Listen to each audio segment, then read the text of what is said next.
2009 నాటి నిర్బంధ ఉచిత విద్యా హక్కుకు భారతదేశంలో ఎంతో చారిత్రక ప్రాధాన్యం ఉంది. 6 నుంచి 14 ఏళ్లలోపు పిల్లలకు నిర్బంధ ఉచిత విద్య అందించాలనే లక్ష్య సాధనకు స్కూల్ మేనేజ్మెంట్ కమిటీ విశ్వాసాన్ని కల్పించే ముందడుగు కావాలి.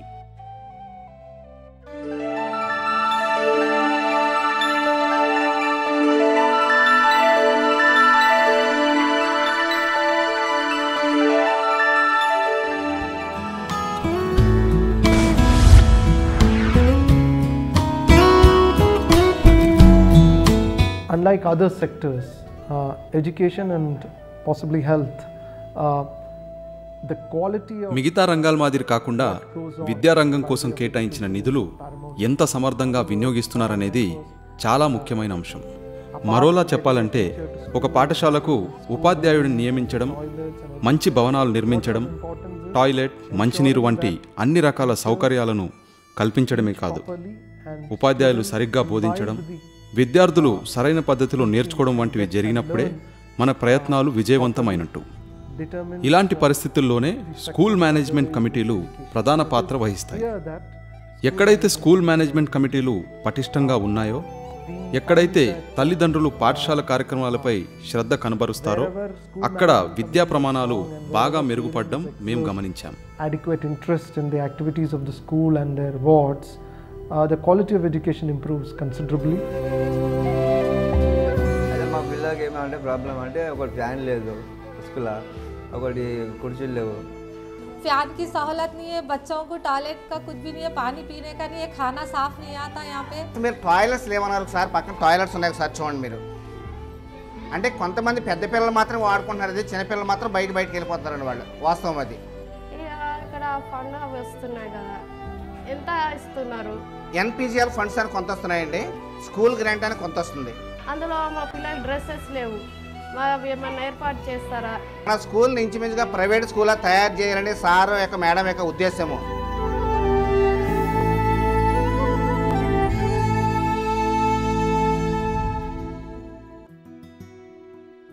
జాతీయ ప్రాధాన్యత గల అంశాలను చర్చించే సమావేశమిది. స్కూల్ మేనేజ్మెంట్ కమిటీ ఆధ్వర్యంలో భాగస్వాములు హాజరయ్యారు. వారిలో బోధకులు, విద్యార్థులు, తల్లిదండ్రులు ఉన్నారు. మంజూరయ్యే నిధులు, వాటి పంపిణీకి సంబంధించిన లాభనష్టాల గురించి తెలుసుకోవాలని వారంతా ఆసక్తిగా చూస్తున్నారు. ప్రత్యేకమైన ఎస్ఎంసి ప్రయత్నం సఫలమవ్వటానికి ముఖ్య కారణం విద్యా హక్కు కోసం అవిశ్రాంత పోరాటం చేస్తున్న ప్రథమ్ ఆంధ్రప్రదేశ్ ప్రతి చిన్నారి పాఠశాల విద్యను అభ్యసించాలని, ఇందులో తల్లిదండ్రులు, ఎస్ఎంసి సభ్యులు భాగస్వాములు కావాలని కోరుకుంటోంది. ఈ ప్రథమ అధ్యాయాన్ని మేము 2005లో ప్రారంభించాం. ముఖ్యంగా హైదరాబాద్ మరియు విశాఖపట్నంలోని ప్రభుత్వ పాఠశాలలపై దృష్టి సారించాము. అందులో భాగంగానే ఏడాదిగా హైదరాబాద్లో 300 ప్రభుత్వ పాఠశాలల్లో ఇప్పటికే స్కూల్ మేనేజ్మెంట్ కమిటీలను నియమించాము. అవకాశాలు లేని పిల్లలకు ప్రాథమిక విద్యను అందించే అతి పెద్ద స్వచ్ఛంద సంస్థ ప్రథమ్ చేసిన కృషికి గుర్తింపుగా వచ్చిన అవార్డులు ఎన్నెన్నో. ఇందులో సామాజిక సేవా విభాగంలో వచ్చిన ప్రతిష్టాత్మక అవార్డు CNN IBN Indian of the year 2009ను ప్రధాని డాక్టర్ మన్మోహన్ సింగ్ స్వయంగా ప్రదానం చేశారు. ప్రథమ్ నిర్వహిస్తున్న ఈ కార్యక్రమాలు అందరికీ విద్య అనే మహోన్నత లక్ష్యానికి నాంది కార్యక్రమాన్ని రూపొందించి అమలు చేశాక లక్షల మంది చిన్నారుల జీవితాలు మారిపోయాయి. ప్రతి విద్యార్థి పాఠశాలలో విద్యనభ్యసించాలనే ఉద్దేశ్యంతో నిర్వహిస్తున్న ఈ కార్యక్రమంలో ప్రమాణాలతో కూడిన విద్యనందిస్తూ ప్రథమ్ ముందు స్థానంలో ఉంది.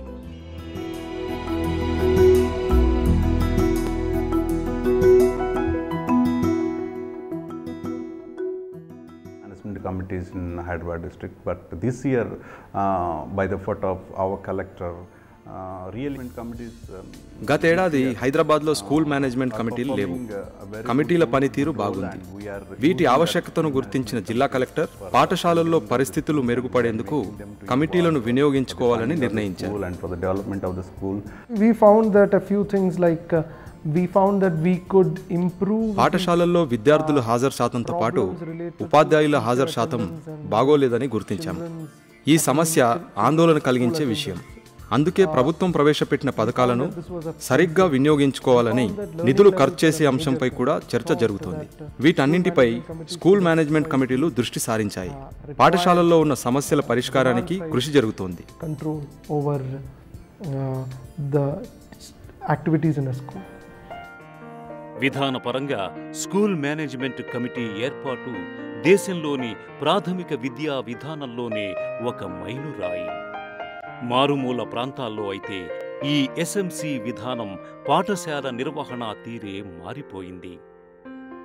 విద్యార్థుల ప్రగతిలో ఉపాధ్యాయులతో పాటు తల్లిదండ్రులు కూడా పాలు పంచుకుంటున్నారు. ఎస్ఎంసి సమావేశాల్లో పాలు పంచుకోవటం ద్వారా అంకశాస్త్ర సమస్యలు పరిష్కరించటంలో, చదవటంలో పిల్లల లోటుపాట్లను తల్లిదండ్రులు తెలుసుకునే వీలుంటుంది.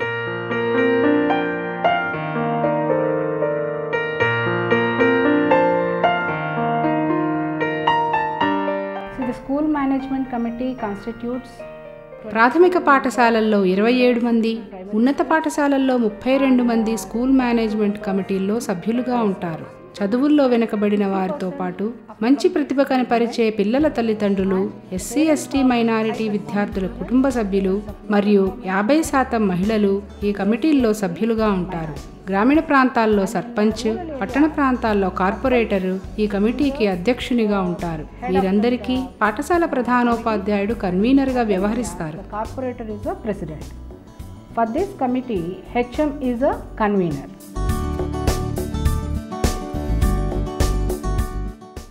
విద్యా హక్కు చట్టం ప్రకారం ప్రతి పాఠశాలలోనూ స్కూల్ మేనేజ్మెంట్ కమిటీని ఏర్పాటు చేయాలి. ఎయిడెడ్ స్కూల్లో తప్ప మిగతా పాఠశాలల పరిధిలో 6 నెలలలోపు కమిటీలను ఏర్పాటు చేయాలి. దీన్ని ప్రతి 2 ఏళ్లకొకసారి పునర్వ్యవస్థీకరించాలి. కమిటీల స్వరూపం ఇలా ఉండాలి. ప్రతి ప్రాథమిక పాఠశాలలో 27 మంది సభ్యుల కమిటీ ఉండాలి. అందులో 24 మంది విద్యార్థుల తల్లిదండ్రులు లేదా సంరక్షకులై ఉండాలి. స్థానిక కార్పొరేటర్ లేదా కౌన్సిలర్ కమిటీలో సభ్యునిగా ఉండాలి. ఒక మహిళ సమాఖ్య నామినీ కూడా ఉండాలి. పాఠశాల ప్రతినిధులు ఎక్స్ అఫిషియో లేదా కన్వీనరుగా వ్యవహరించాలి. కమిటీలో సగం మంది మహిళలు ఉండాలి.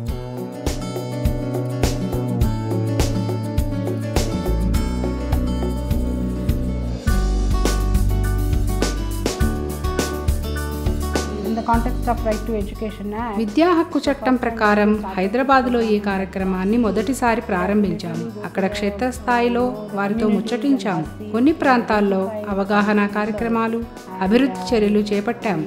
2-3 నెలల్లో ఆ కుటుంబాల్లో ఎంతో మార్పు వచ్చింది. వారిలో మార్పు రావటానికి 2 కారణాలు. మొదటిది వారి పిల్లల చదువుల్లో ప్రథమ స్థానంలో ఉండాలని ఆశించటం. రెండవది మేము రాష్ట్ర వ్యాప్తంగా గ్రామీణ ప్రాంతాల్లో నిర్వహించిన అవగాహన సదస్సులు వారి ధోరణిలో మార్పుకు ఎంతో కారణం. In rural Andhra Pradesh The most surprising thing was initially we used to get around 10-15 parents in each. ఆశ్చర్యపరిచే విషయం ఏమిటంటే మేము ఈ కార్యక్రమాన్ని పాఠశాలల్లో ప్రారంభించినప్పుడు విద్యార్థులు, తల్లిదండ్రులు నామమాత్రంగా హాజరయ్యేవారు.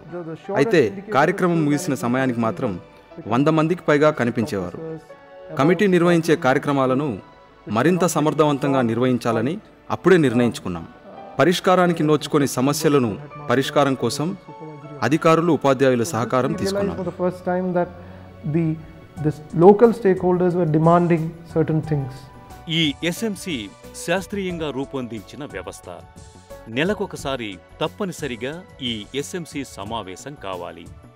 ఈ సమావేశ వివరాలు, తీర్మానాలు క్రమపద్ధతిలో పొందుపరిచి ప్రజలకు అందుబాటులో ఉండేలా చూడాలి.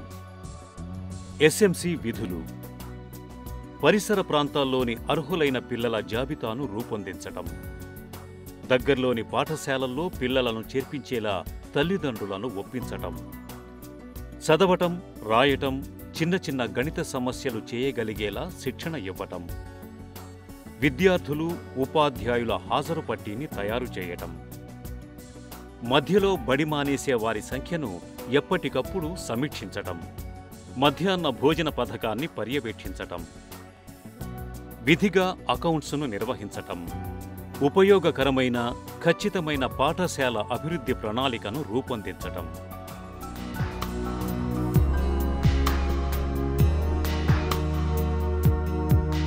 Whenever this committee meets, there are 5 points majorly they discuss. సమావేశమైన ప్రతిసారి ప్రధానంగా 5 అంశాలపై చర్చించేవాళ్ళం.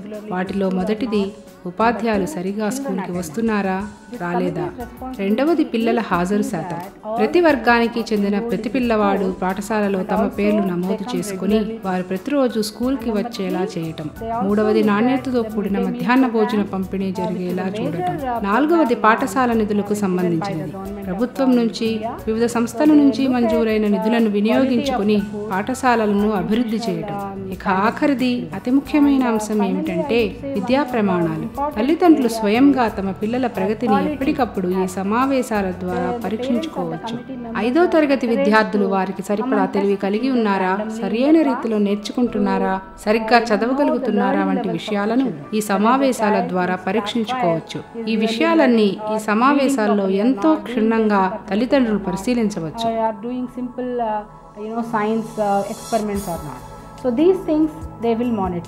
తొలినాళ్లలో ప్రథమ్ ఏపీ బృందానికి ఎదురైన సవాళ్లలో తల్లిదండ్రులను ఒప్పించటమే ప్రధాన ఇబ్బందిగా ఉండేది.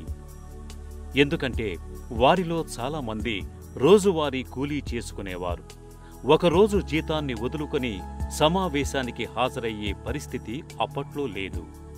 అయితే వాలంటీర్ల కృషి ఫలితంగా తల్లిదండ్రులు, ఇతర సభ్యులు సమావేశాల్లో పాలుపంచుకోవటం ప్రారంభించారు.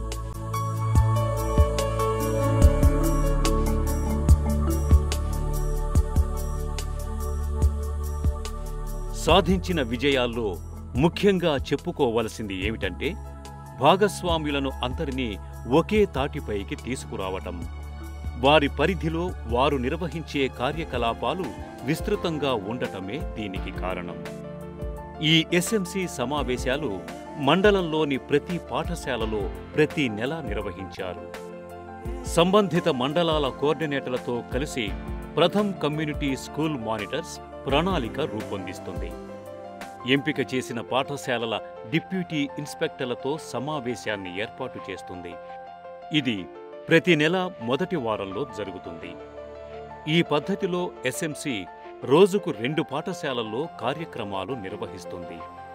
ఈ సమావేశం 2 గంటల సేపు ఉంటుంది. స్థానిక ప్రభుత్వ పాఠశాలలకు, తల్లిదండ్రులకు మధ్య ప్రథమ్ కమ్యూనిటీ స్కూల్ మానిటర్లు వారధిలా పనిచేశారు. ఇది పాఠశాలల్లో చేరే వారి సంఖ్యను గణనీయంగా పెంచింది.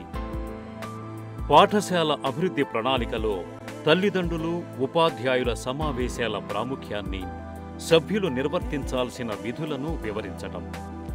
స్కూల్ వదిలిన తర్వాత స్కూల్ విద్యార్థుల పిల్లల్ని తీసుకొని వాళ్ళ ఇంటిని సందర్శించి వారికి ఆర్టీ గురించి, విద్య యొక్క ప్రాముఖ్యత గురించి చెప్పి వారిని ఒప్పించి ఎస్ఎంసి సమావేశానికి రప్పించడానికి చాలా ప్రయత్నాలు చేయడం జరిగింది. ఆ విధంగా మేము విజయవంతం కూడా సాధించాము.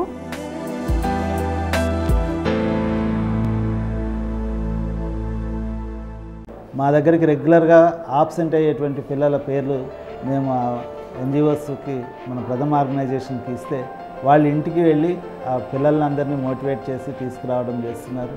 అట్లానే ఈ మీటింగ్స్ అయినప్పుడు కూడా ప్రతి నెల రెగ్యులర్గా వాళ్ళు మీటింగ్స్కి వచ్చి రెగ్యులర్గా మార్క్స్ బాగా తెచ్చుకున్న పిల్లలకి ఎంకరేజింగ్గా ఇది చేయడం, అటెండెన్స్లో బాగా వచ్చిన వాళ్ళు కూడా కాన్పులు ఇవ్వడం ఇట్లా చేస్తూ వస్తున్నారు. అంటే డిప్టీ ఈఓస్ నుంచి మేము డేట్స్ తీసుకొని ఆ డేట్స్ని స్కూల్స్ అందరికీ డిస్ట్రిబ్యూట్ చేస్తాము. తర్వాత టుమారో మీటింగ్ ఉంది అనగానే మేము ఎస్ఎంసి మెంబర్స్ ఇంటికి వెళ్ళి డోర్ టు డోర్ వాళ్ళ ఇంటికి వెళ్ళి చెప్తాము, మీటింగ్ ఇలా ఉంది, రేపు 10 o'clock మీటింగ్ రావాలని ఎస్ఎంసి మెంబర్స్ అందరి ఇంటికి వెళ్ళి చెప్తాము.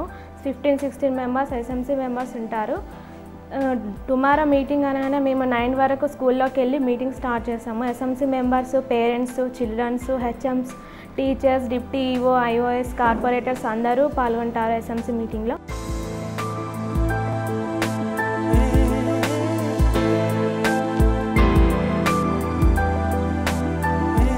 ఎస్ఎంసీలలో తల్లిదండ్రులు ఆసక్తితో పాలు పంచుకోవటం ఈ అభివృద్ధిలో గమనించదగ్గ అంశం. ఎస్ఎంసీ వైపు వారిని ఆకర్షించిన అంశం వారికి లాభిస్తుందనటం విశేషం. కమిటీ సభ్యులతో సహా అందరికీ ఇదో గొప్ప అనుభవం. అన్నిటికంటే ముఖ్యంగా విద్యార్థి ప్రగతి తల్లిదండ్రులకు ఎప్పటికప్పుడు తెలుస్తుంది. తల్లిదండ్రులు చురుకుగా పాల్గొంటే పిల్లల్లో అభివృద్ధి కోసం తీసుకోవాల్సిన జాగ్రత్తలు కూడా తెలుస్తాయి.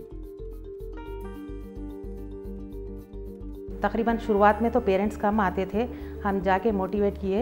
जब से ज़्यादा पेरेंट्स आने लगे और बच्चों के लिए परफॉर्मेंस भी बढ़ते गया. महीना महीना पेरेंट्स आके अपने बच्चों का परफॉर्मेंस देखते हैं और प्रथम से जो हम काम कर रहे हैं तो पेरेंट्स को बहुत खुशी है कि हम स्कूल महीना महीना आ रहे हैं और बच्चों का परफॉर्मेंस देख रहे हैं हम लोग.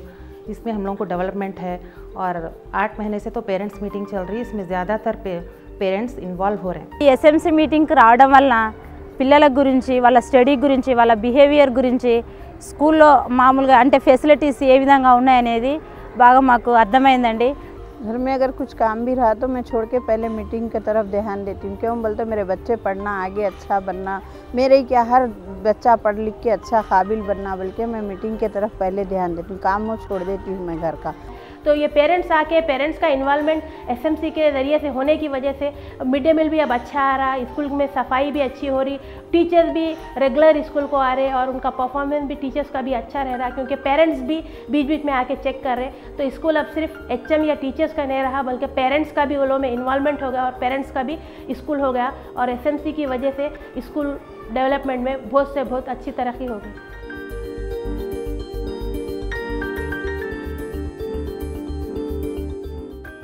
నిధులు, వాటి వినియోగంపై ఎన్నో అనుమానాలు వచ్చాయి. ఖర్చులు, రసీదులతో ఖచ్చితమైన అకౌంటును ప్రతి ఏడాది నిర్వహించాలని తల్లిదండ్రులను ఎప్పటికప్పుడు అప్రమత్తం చేశారు. అంతేకాకుండా వార్షిక ప్రణాళికలను, పాఠశాల అభివృద్ధి ప్రణాళికలను ఎలా రూపొందించాలో కూడా వారికి శిక్షణ ఇచ్చారు.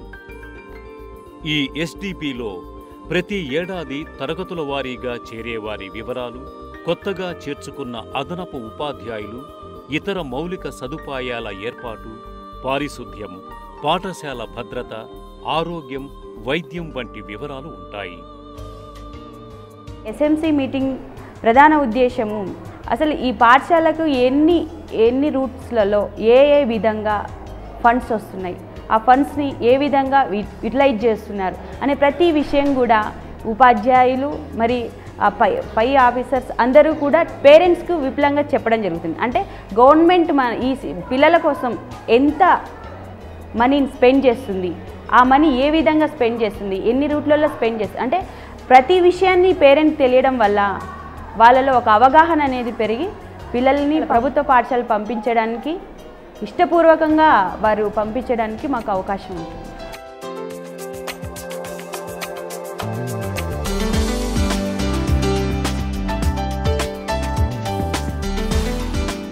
ఈ సంవత్సరం మన పాఠశాలకు అవసరమైనటువంటి మేజర్గా అవసరమైనటువంటి కొన్ని పనులను సుమారు 5 లక్షల రూపాయలు విలువ చేసే పనులను మనం సాధించుకోవడం జరిగింది. స్కూల్లో కూడా ఉన్న ప్రాబ్లమ్స్ ప్రథమ వాళ్ళు మా దృష్టికి తీసుకురావడం జరిగింది. ఎలాగంటే పిల్లలు భోజనం చేయడానికి కూడా ఫ్లోరింగ్ లేకుండా నేనే ఇక్కడ వేయించడం జరిగింది. మరి పిల్లలకు హై జంప్ కూడా డిగ్గింగ్ చేసి మట్టి వేయించడం జరిగింది. ఇది ప్రథమ వాళ్ళు మా దృష్టికి తీసుకొచ్చడం వల్లనే మేము ఇది చేపేయగలిగినాము. ఈ ఎస్ఎంసీలకు ఎంతో గొప్ప భవిష్యత్తు ఉంది. ప్రథమ్ చేస్తున్న నిజాయితీతో కూడిన ప్రయత్నాలను రాష్ట్ర ప్రభుత్వం ప్రశంసించింది. ఆంధ్రప్రదేశ్లోని 12 జిల్లాల్లో ఎస్ఎంసీలను బలోపేతం చేసేందుకు ప్రథమ్ను ఆహ్వానించింది.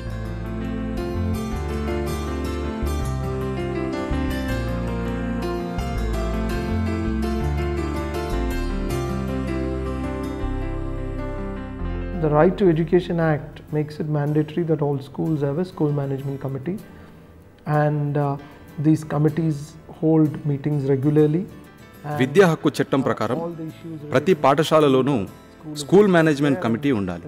ఈ కమిటీ ఎప్పటికప్పుడు సమావేశాలు నిర్వహిస్తూ పాఠశాలలకు సంబంధించిన రకరకాల అంశాలను చర్చించాలి. అంటే కొంతవరకు ఇది చట్టబద్ధమైనది. హైదరాబాద్లో విజయవంతమైన విధానాన్ని ఇతర ప్రాంతాల్లో కూడా ప్రవేశపెడితే సరైన ఫలితాలు ఉంటాయి. వీటి ప్రయోజనాలను వివరించగలిగితే స్కూల్ మేనేజ్మెంట్ కమిటీల ఆవశ్యకత అర్థమవుతుంది. దీంతోపాటు దీని చట్టబద్ధత గురించి అవగాహన కల్పిస్తే దేశవ్యాప్తంగా దీన్ని విజయవంతంగా అమలు చేయవచ్చు. We should have widespread adoption of school management committees across the schools in the state and country. పేరుకు తగ్గట్టే ప్రథమ్ కూడా విద్యారంగంలో అగ్రస్థానంలో ఉంది. ప్రాథమిక స్థాయిలో విద్యను తప్పనిసరి చేసిన 135వ దేశం భారత్. సంపూర్ణ అక్షరాస్యతలను సాధించే కార్యక్రమంలో ప్రథమ్ కీలకమైన తోడ్పాటునందిస్తుందనటంలో సందేహమే లేదు.